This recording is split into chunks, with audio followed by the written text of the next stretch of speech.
இன்றே டவுன்லோட் செய்து உங்கள் ஃபேவரட் ஷோக்களை என்ஜாய் பண்ணுங்க. கோயிலுக்கு போறதுக்கு எல்லாரும் ரெடி ஆயிட்டீங்களா? நாங்க எல்லாரும் ரெடி ஆயிட்டோம் தாத்தா. ஆனா மாம் தான் இன்னும் வரல. அவங்களுக்காக தான் எதிர்பார்த்துட்டு இருக்கோம்.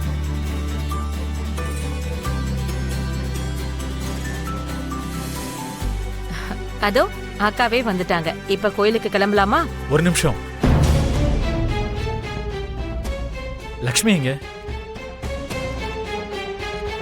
ஆமாண்டா, எங்க லக்ஷ்மி எங்கேயும் காணோம்.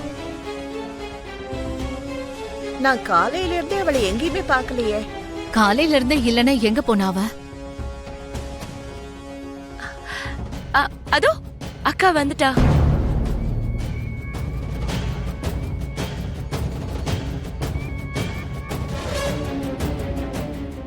அம்மா லட்சுமி, எங்கேயோ போயிட்டு வர போல இருக்கு. காலையில இருந்து நீ வீட்லயே இல்லையாமே. இன்னைக்கு நடக்க போற பூஜைக்காக அம்மனுக்கு ரொம்ப பிடிச்ச 11 விசேஷமான பூக்களை சேகரிச்சு கொண்டு வரணும்னு பண்டிதர் சொன்னாரு.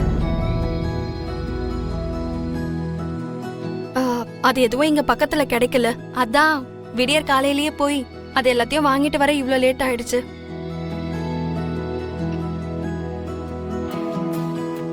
யாராவது ஒருத்தர் அனுப்பி வச்சிருக்கலாம்லமா. யாரோ ஒருத்தர் இதெல்லாம் பண்ணா அந்த பூஜைக்கான பலன் நமக்கு எப்படி கிடைக்கும் மாமா? இது எல்லாத்தையும் ஏன் கைனால செஞ்சாதான் பூஜைக்கான பலன் நந்தன் ஃபேமிலிக்கு முழுசா கிடைக்கும்னு புரோகிதர் அவ்வளவு அழுத்தம் திருத்தமா சொல்லியிருக்காரு. உன்னை பார்க்கும்போது எனக்கு ரொம்ப பெருமையா இருக்குமா லட்சுமி.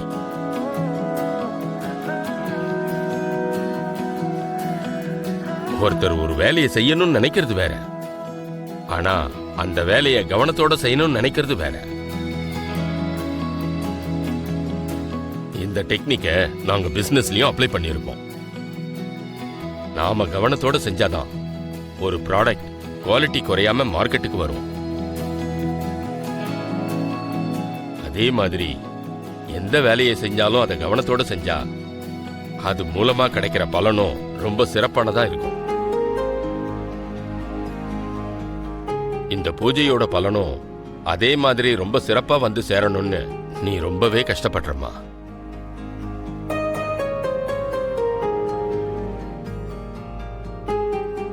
லக்ஷ்மி எப்பவும் இப்படிதான் மாமா.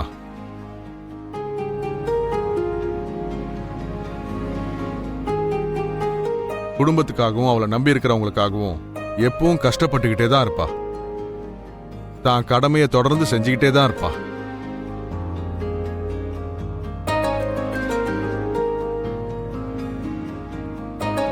என்ன அரவிந்தா, உன் மருமகளை பத்தி நீ எதுவுமே பேச மாட்டேங்கிற? லக்ஷ்மிய பத்தி எல்லாருக்கும் தெரிஞ்ச விஷயம் தான்ப்பா. இதுல ஸ்பெஷலா சொல்றதுக்கு எதுவுமே இல்ல. அம்மா லட்சுமி, நீ போய் ரெடி ஆயிட்டு வந்தா பூஜைக்கு எல்லாரும் கிளம்பலாம். சரிங்க தாத்தா. ம்.